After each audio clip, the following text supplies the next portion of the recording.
In today's video, I'm going to teach you how to share your Google Calendar, whether you're organizing a group project, planning personal events, or simply need to keep everyone in your circle on the same page. Knowing how to share your calendar can be incredibly helpful. Let's dive into the process, ensuring it's as straightforward and simple as possible.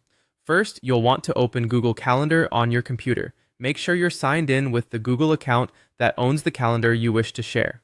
This is key because while you might have multiple calendars or be logged into different Google accounts, you'll need to be using the one that originally created or owns the calendar in question.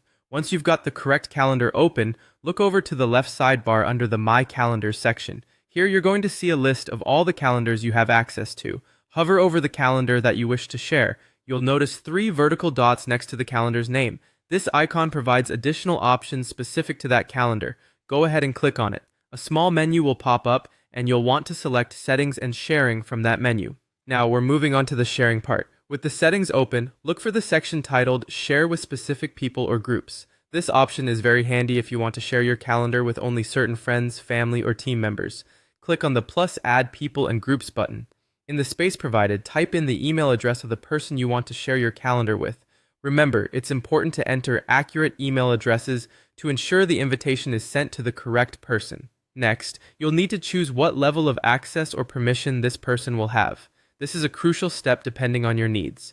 You have a few options here. You can allow them to see only free, busy times, which will hide the specific details of your events, or see all event details, which gives them a full view of your calendar.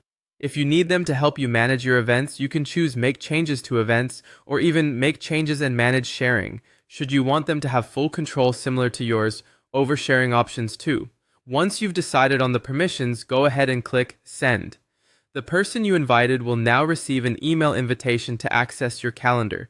This email will provide them with exactly what they need to view and potentially edit or manage your calendar according to the level of access you've granted. And there you have it.